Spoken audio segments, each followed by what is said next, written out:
Environmental justice is a social justice movement that seeks to dismantle the flawed environmental policies that have long harmed low-income communities and communities of color, and instead pursue policy and develop that work to create a sustainable, cooperative, and equitable future for the environment.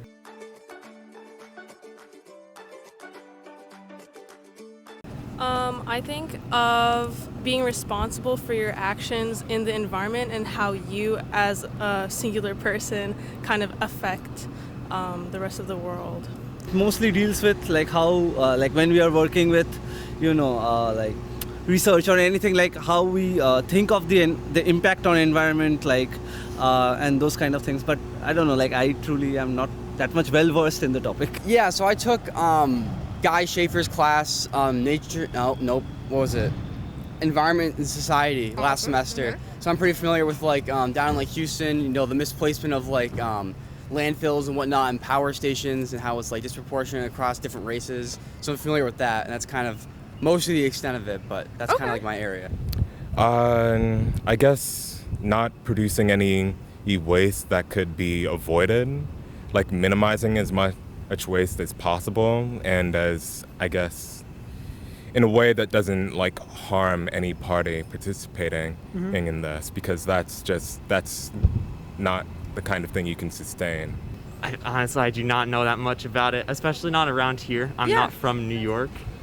I don't know. The only stuff I've heard about is because you guys salt the roads, and that can get into like lakes or rivers or something like that. But I don't know much. I think probably just making sure that you're responsible for keeping your carbon footprint down, making sure that you're doing everything to keep the environment stable. Environmental justice, I think that has to deal with more of just making sure the earth is good, right? And just making sure like we're being fair to the earth, which is like our motherland, right? Type. Right. Yeah. So I feel like I'll take that as like environmental justice, just making sure it's clean, our environment, conducive for living. I guess it's just like making sure like people like clean up after themselves and take care of the environment they live in. Yeah. In terms of environmental justice and justice in general for engineers, there are certain necessities that all citizens should have, and engineers have to ensure that all members of the community, no matter what their income is, no matter what their ethnicity is, everybody has to have that. Environmental justice, I would think just like treating the environment properly, against pollution, against contamination, keeping our world clean.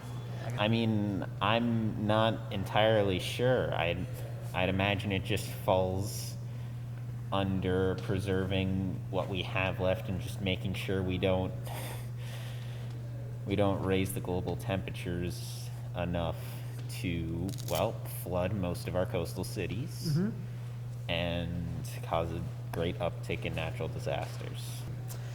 Environmental justice. Environment, obviously our surroundings, both natural and the built environment. And injustice,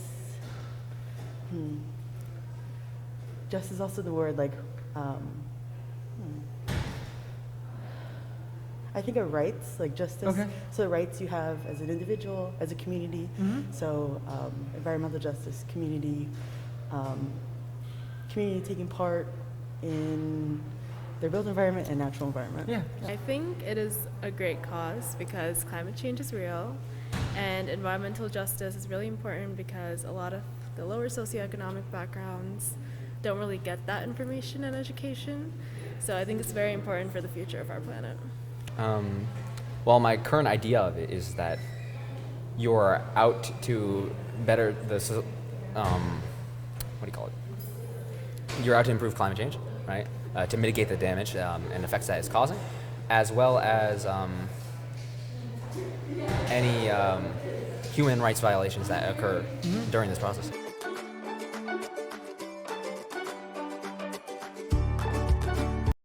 My major is GSAS. Okay. Where would we place the servers? Because they do generate a lot of heat, and so being like someone who's very familiar with Microsoft, I know that they use their servers in they place them kind of in the ice in the north where their heat would be spread out, and so it wouldn't be affected.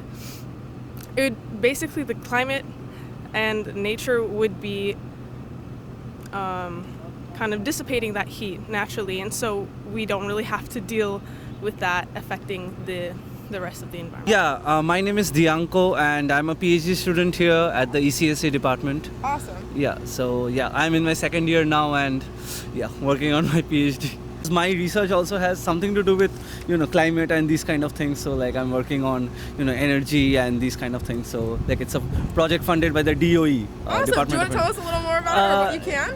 Yeah, I can, but it's not that much related. But still, like it basically, like we are trying to like minimize energy usage and like in buildings. Like modifying systems in such a way so that it automatically reduces the energy usage in in the forms of lighting and HVAC and these kind of things.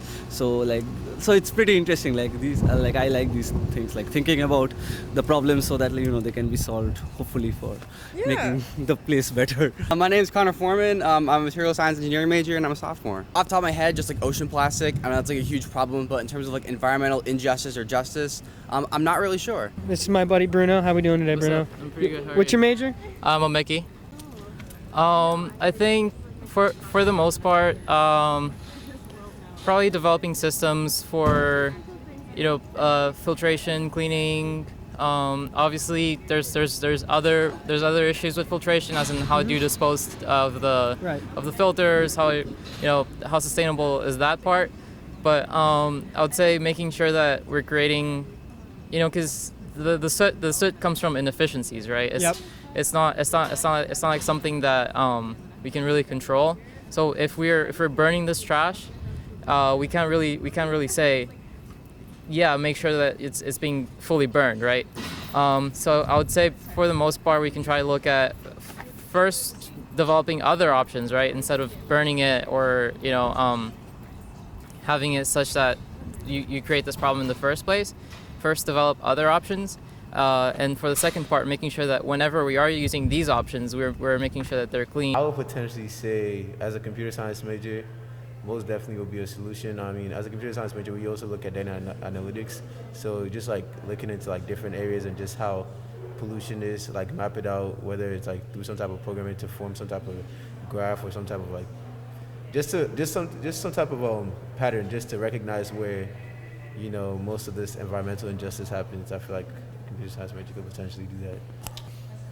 So, I'm a civil major, so we deal with a lot of what Dr. Ledford likes to call commonwealth. So basically, water, infrastructure, things that people cannot live without, necessities.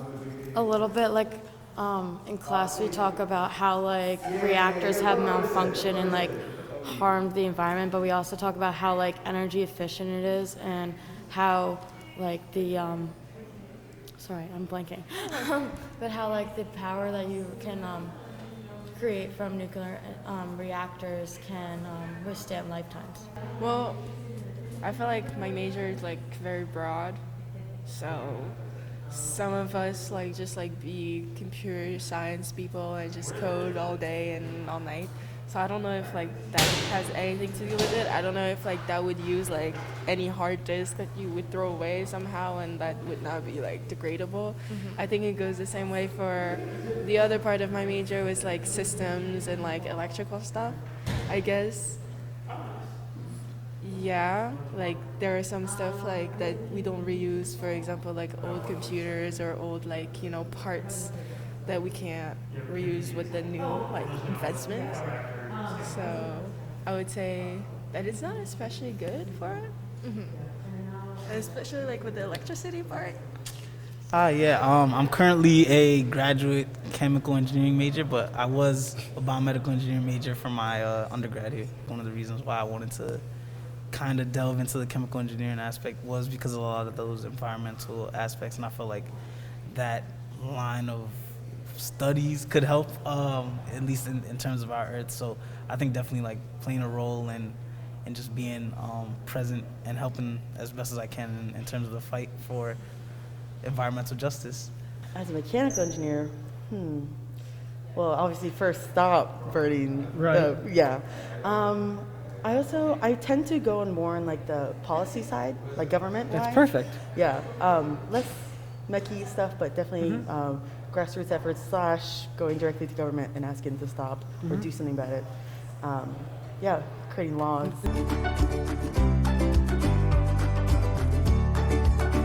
Do you think climate change mitigation is a responsibility of the individual or the collective population? Oh, that's a good question. No single individual can produce enough waste unless they're like a billionaire. That would like drastically affect the environment. Like local households are not the reason why the oceans are full of plastic. Right. What do you think Americans tend to build new structures rather than improvise existing ones? I see this happen, and I can't really tell. I'm from a developing country, so all the structures that we build there are always going to be new because it's developed. Where are you from? I'm from Africa. I'm from Mozambique. Okay. Yeah. So I would say, why do Americans keep building new structures? I don't know. There's just something special about creating something new, trying to improve the development of your country. Does that apply to America necessarily? I don't think so. I think some systems and structures that exist in the United States right now needs to be greatly improved before you can start making new things. How might society and culture change because of climate change? How might society and culture change because of climate change? Let's see. Well, I mean, it's definitely becoming something that people talk about more and more. I mean, not just like person to person, but in classes we talk about this a lot more. And also, like you said, these companies in the local area, we're going to be getting these jobs. Almost 90% of these of my friends here, they get jobs in Troy. So that's definitely something that we're going to be changing once we get to jobs. But with culture, I guess, I don't know what the effect of being more mindful would be, but I'm sure that'll affect what we'll be comfortable doing and not doing. How important is diversity in your field? What do you guys mean by diversity? Diversity in your field of people. Of people? Demographics. Oh yeah, I mean, like, I'm kind of like in the biotech space, so I would say it's pretty important because obviously biotech and pharma and life science is important for everybody on our planet. So like, I think diversity is probably one of the most important things, especially in the biotech field as well. How does your major contribute to climate change? This is a good one. So I think I answered this earlier, as in we are called in most of the time for failure analysis, actually, to see why things failed. But we are also called in from a material selection standpoint. And the properties we have to juggle, of course, cost, density, strength, failure modes, and similar. And then environmental factors can also be a part of that, depending on what we're hired to do. So our major contributes both positively and negatively, depending on the context, because we can be hired to find, a more environmentally friendly material. For instance, more pipes now, so water mains are being replaced from lead and concrete to what is called high-density polyethylene, HDPE. And one of the upsides of it is one of the more easily recyclable and reusable plastics. And it's because it is a material that can still perform the same role as something like concrete for a reasonable cost that it can be used. Should climate change be left for scientific experts to solve, or do you think other demographics need to be involved? If so, which ones? So scientific experts versus how do you question like science versus everyone else. Yeah, That's that's kinda how I see it. interpret it. Yeah, it's how I interpret it. I definitely think a part of change is science driven, but it's also like human driven. So not everybody.